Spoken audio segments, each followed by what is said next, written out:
Oh, yeah. So, as if I was a Yeah, exactly. So yeah, we need to get to relationships.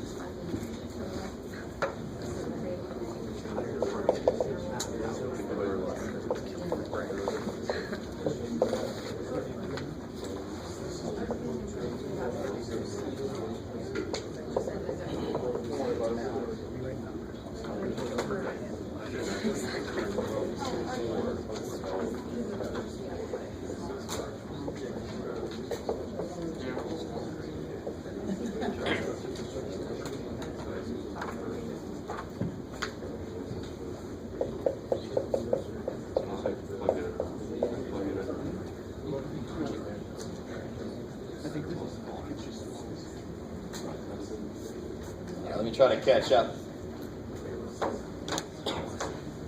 We'll do part A and then part C very quickly because they're exactly the same work. Just one thing changes. Right? That's what I called it, right? Yeah, good.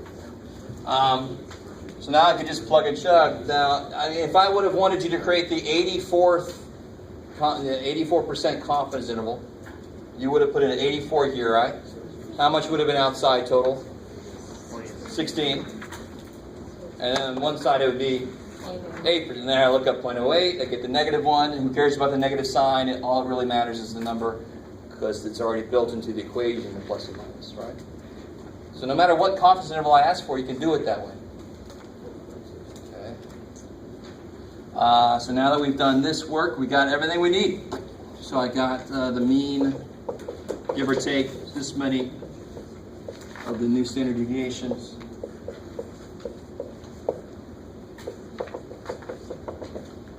What do you get for that? Round the error to at least the same decimal places of the mean, if not one more. So you can round it to a couple places here. 1.19? All right, seems to be the majority consensus there. Okay. All right, and then you add and subtract that. So what do you get for the interval?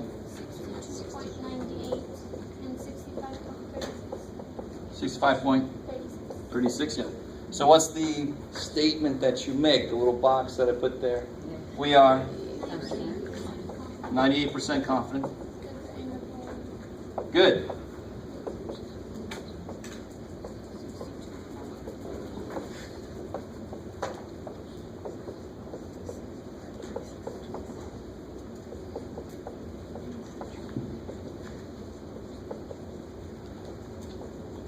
True mean height of women in this city.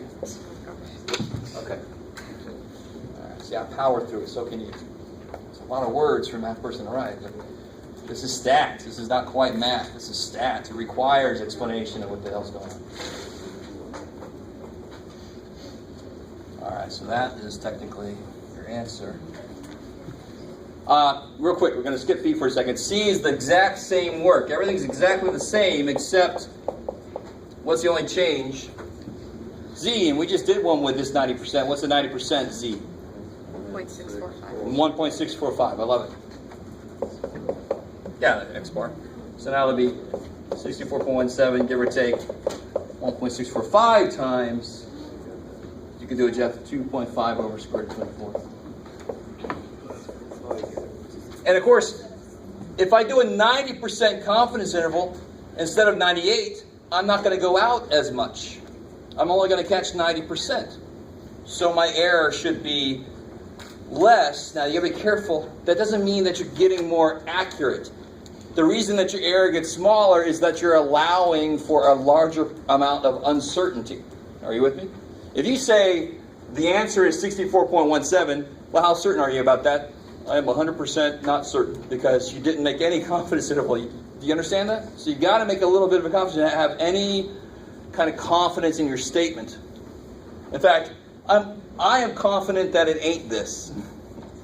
But the minute I build a little interval around it, then I'm pretty sure it's going to be close to this. That's the whole point of this confidence interval idea. If I make a little neighborhood around it, then I'm pretty sure that it lives in that neighborhood. Excuse that. So what do I get for the error now? Anybody do that yet? 0.8 to 4. 0.8? 4. 4? Yes. Okay, so it's smaller than that error, right? And again, that's a trade-off. It's a smaller interval, but we're less certain about that, what we find. So this will be from whatever to whatever.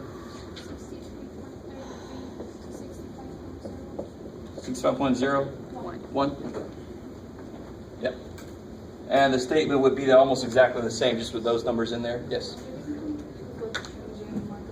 how, like, what's different about the CA, like, I don't know, I don't understand. Let's do this real quick. I was thinking about this earlier. Before we do part B, go with me here for a second. You're like, that's what all we do here, man, is go with you when you're weird. Stuff. Help me out here, guys. If I only went out, let's say 0.3. You understand what I'm saying? So I'm at the mean. I'm only going to go out like less than a third of a step up and down. How much data do I catch? So how sure am I about that interval? How much data is in here? Well, somebody know how to find that really quickly? It's sort of like the reverse of what we do over here. When you look at negative 0.3, somebody help me out. What do you get? What's the area below that? Is it? Oh crap! Holy. When you look at negative 0.3, you get 0.3821. All right, good. You with me? Yeah. So over here it'll be the same amount. Is that cool? Of course it will be. Is that cool? You guys get that? That's the same way we could do 2% and then 1%. I'm just going the other way now. It's symmetric. There's going to be equal amounts. So that's about 76% out there. Is that cool? 76.42 if you want to be all precise. You guys with me? So how much is inside? Let's just make it 76 so it's easier. So it's about 24. All right, because we probably want to stop at 100%. So if I only went up and down a third of a step almost, I would be only 24% sure about what I get. So as I go out further, if I went out to 1, then I would be roughly, from empirical rules, 68% confident, right? Remember that number? So that's what you'd get if you did the same thing we did up there. If you did it again here with negative 1, you'd get 68%. So every time I want to be more, if I want to be 98% confident, then my z-score has to be bigger. Over here, I was 90% confident. It could be smaller. I don't have to go out as far. I don't have to catch as much data to be that sure. So, of course, if there's a killer on the campus, and I have 93% of the students on campus in one room, how certain am I that I've got the killer in here? Stay with me now. There's not a killer. Don't suddenly freak out. This is on CNN. If there's a killer on campus, I got 93% of the students on campus in a room, how sure am I that I've got the killer in the room? I'm 93% certain that I got the killer in the room, right? So if I catch that much of the data, I am that certain that the real, whatever it is, the real killer or whatever, is in that room or in that area. That's the whole idea of this. That's it. So z-scores tell me how far away from the mean I am, and the further I get away from the mean, the more stuff I got in the middle. So as they get bigger, the stuff that catches more, the more confident I am about saying this. Yeah? So the thing I was asking was, like, is the only thing that changes the C is, like, the z-score? Like, the only difference was you plug into... For this problem, part C is the exact same setup, but it says don't make it 98%, make it 90%. That was the only change. That's what I'm saying. So that would change. Because now I don't have to go out as far. On the first one, I had to go out this far to catch 98%. On part C, I only have to go out this far to catch 90%. So that's why this said you only have to go that far away from the middle. You don't have to go out as far. You don't have to cast your net as wide. Whatever analogy will work. All right, so let's look at part B now. Hopefully that helped a little bit. Come back this way, little dude. So part B was that N formula. I have it written here a little bit differently than I did earlier, but it's just distributing the square. Is that cool? I mean, that's... Earlier I had the square on the outside. You can do it either way. I don't care. So here, with an n of 24, our error was 1.19. So on this one, I want to be within half an inch of the real height. So probably going to need a lot of women, right? Part B is not part C yet, so don't freak out. Part B is where we're using 2.33. You with me? So z-score is 2.33. Sigma is still 2.5. What's the error? 0.5. Good. So n equals 2.33 squared. Where'd it go? 2.5 squared over 0.5 squared. Who's done that already? Who is it? 135 point blah blah blah, so 136? Okay. So here we only had to have 24, but if we want to be within half an inch, we need to go up in the hundreds. All right. 24 from that? Yeah. No, here I just said how many women. If I said how many more women, then yeah. You could still do it and I'd be happy. Because that's really what you do in real life, right? Okay. So in the interest of time, I think I'm going to just focus on finishing 7.3. See if this is possible. All right. So, confidence intervals is the first place we kind of use something we calculate to say something about an entire population. We really haven't done that before. And this is like the first admittance of failure. We normally don't know the mu, so the formula we were using before doesn't really normally apply. We normally don't know what the hell mu is. This still isn't fully honest, even though some situations we do know this certain thing. What else do we normally not know? We normally don't know the freaking population standard deviation, right? If I don't know the population mean, I probably don't know the population standard deviation either. And that's the most likely situation to be in. So what we're about to talk about is the actual real thing that happens most often in real everyday freaking life for stats people. And for you now. So let me ask you this. I love this analogy. So if in general, if I want to be 90% sure, I go out 1.645. Is that cool? We've done that a couple times now, so that number should kind of come to us. And before I get too far, has anybody noticed yet at the bottom of your positive z-score chart, there's what I call a little baby chart? What the hell, Jeff? So if you look at confidence level 0.90, what's right next to it? Oh, so now you can use that. What do you know I'm going to do to you on a test or a quiz or something? You know I'm going to give you 97% confidence interval, which is that on there? No. And that's just because I'm mean. Just to cut through the chase. And because that could happen.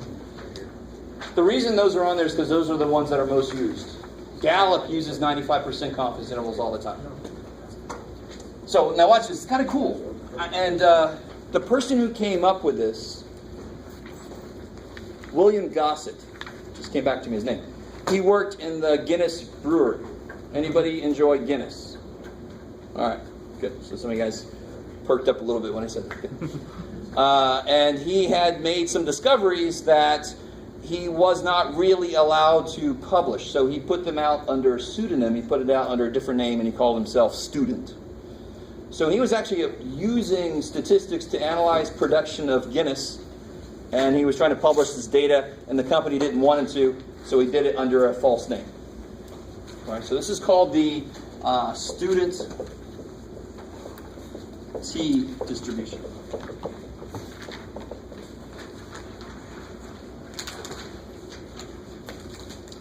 So this is almost, I really want you, at first you're going to be like, what the, another freaking chart? Let's just get that out of the way. Yes, another freaking chart. But I really want you to understand how this is really not that big of a deal. I know this is still relatively new to us. You got a week to get this under your belt. But here's the only difference. Normally I don't know this. I don't know that. Normally I have to put an S there. Are you with me? What's S? Sample standard deviation. Good, right? So normally I don't know the population standard deviation. Normally I know just the sample. I would get it when I got that little dude, right? 1 var stats. I get my X bar and my S. You guys with me? Normally I don't know shit about what I'm looking at. That's the whole reason I'm looking at it. Right? So the thing is, if there's a part of the... So I still got a blank here, right? I can't put a z-score there. And here's why. If there's a part of the equation that I am uncertain about, and the whole point of this equation is about showing people how certain you are about stuff. You with me so far? There's a part of this I'm not sure about. This part. Right? Is that the real standard deviation of the population? No, I put money again on it not being that, but it's our best guess again, just like this was our best guess for the real me. Good, good, good. So let me ask you this. If to be 90% confident, I normally have to go out 1.645, and now there's a part of this thing that I'm not sure about. Should this number be larger or smaller than 1.645 to cover my ass for that fact? I should have to catch more stuff to be just as confident, right? So if I know sigma, and to be 90% confident, I only have to go out 1.645. If I don't know sigma, I don't know something, I'm less confident already, I have to boost, just to be 90% confident, I have to go more than 1.645 out. All right?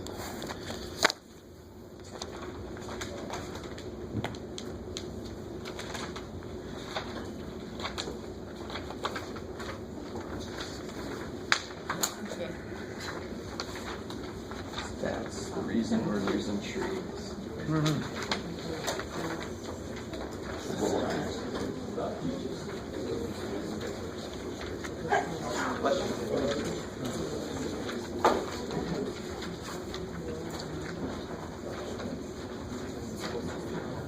In case you want to scoot early, you probably shouldn't, because you got some practice with that. Thank you. Notice how he is on work. Oh, good. One of my favorite books.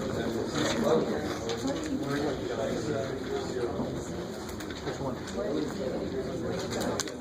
That's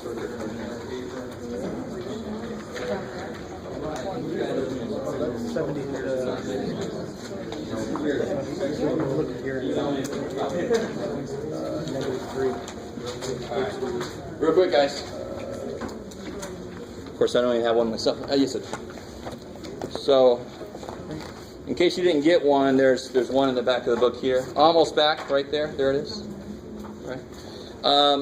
Just to show you how this works.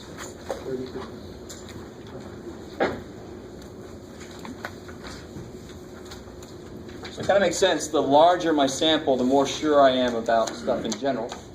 So the smaller this number should have to be. And do you see this little thing, degrees of freedom? You see that on that chart? Those of you who have one to look at? Degrees of freedom, do you see that?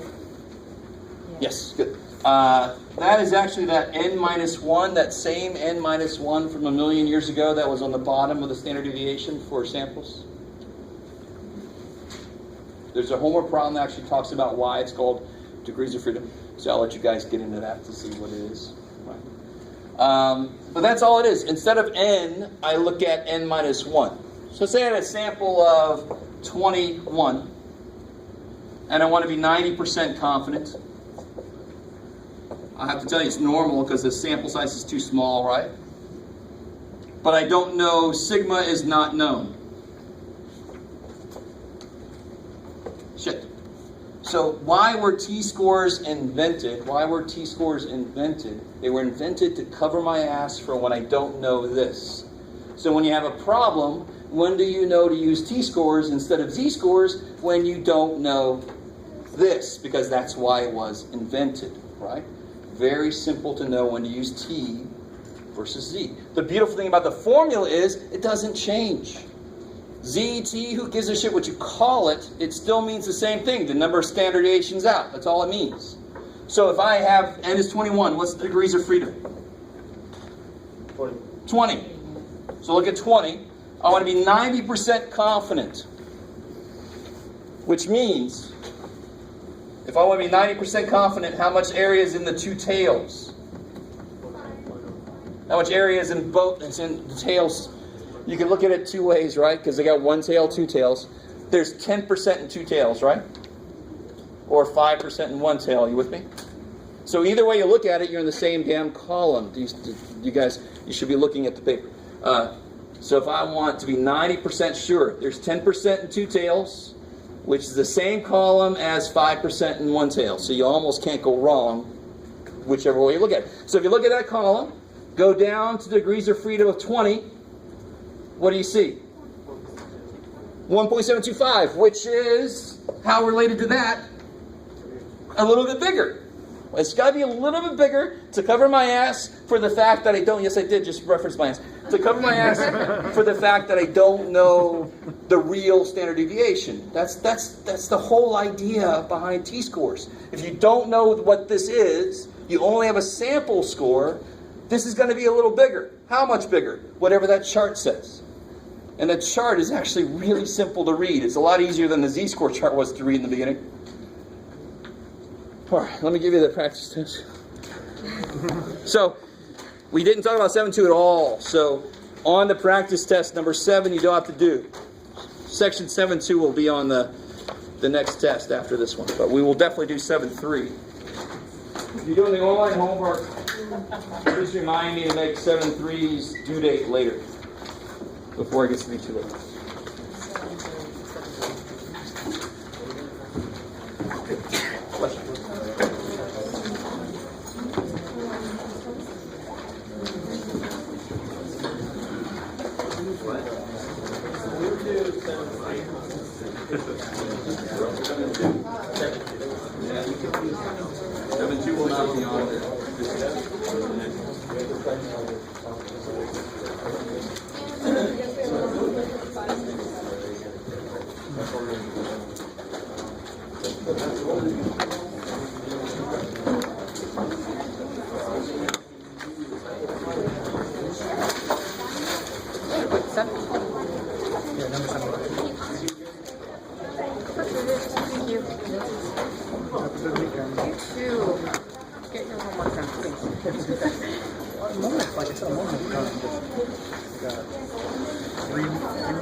Yeah, that's great. Yeah, I know.